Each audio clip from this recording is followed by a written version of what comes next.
تخيل اكتشفوا إن هم عايشين بعد سنين طويلة كانوا فاكرينهم ميتين. في أطفال أيتام رغم إن أمهم وأبوهم عايشين ما ماتوش، بس اختفوا وكل واحد اختار يكمل حياته براحته، وسابوا الأطفال لوحدهم يواجهوا المجتمع. احنا لسه مكملين مع بعض في الجريمة الكاملة، أطفال أيتام وأهاليهم عايشين.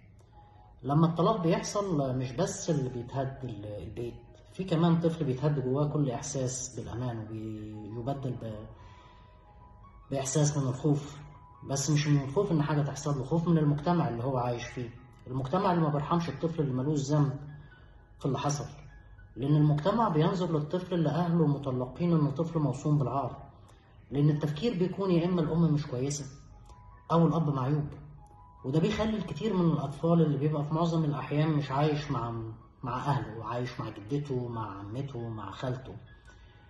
كتير من الأطفال دول بينكروا وجود أهاليهم وبيدعوا اليتم في المدرسة أو في الشارع للحفاظ على نفسهم من انتقادات المجتمع.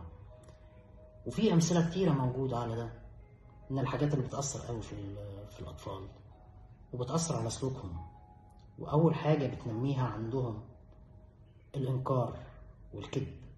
يعني كان في بنوتة في المدرسة كل الناس عارفين إن هي يتيمة الأم، وإن والدها متزوج وعايش حياته وهي عايشة مع عمتها، وكانوا أصدقائها كل سنة في عيد الأم بيقعدوا يبكوا معاها لأن هي يتيمة الأم.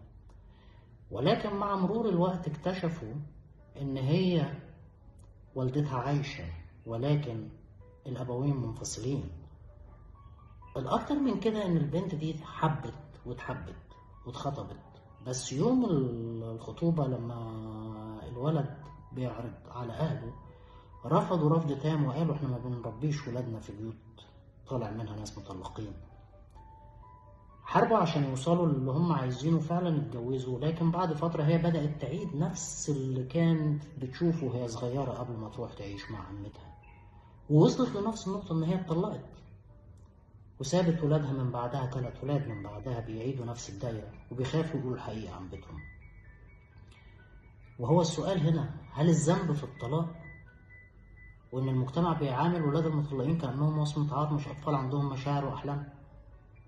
الطفولة مش لازم تدفع ثمن قرارات الكبار، ولكن التأثيرات النفسية اللي بتسيبها القرارات الخاطئة وعدم تحمل المسؤولية أثناء الطلاق بتأثر على جيل بعد جيل، وبتعمل تركيبات سلوكية غريبة على حياة الأطفال اللي بيكبروا بيها وبتستمر معاهم بعد كده. مش كل ألم سببه ضرب أو إهمال. أوقات إحنا بنأذي الأطفال دول بسكوتنا، بتشويه صورنا لبعض قدامهم وبنحوله لوصمة عار في نظر الناس. الفكرة مرة تانية، الطلاق مش جريمة. الجريمة الحقيقية إنك تنفصل وتفصل مسؤوليتك كأب أو أم عن ولادك. يا ريت نخلي بالنا، ويا ريت تشاركوا الفيديو مع حد يمكن يفيده، ويا ريت تبعتولي لو أقدر أساعد حد فيكم. أتمنى لكم حياة سعيدة وأشوفكم على خير. باي باي.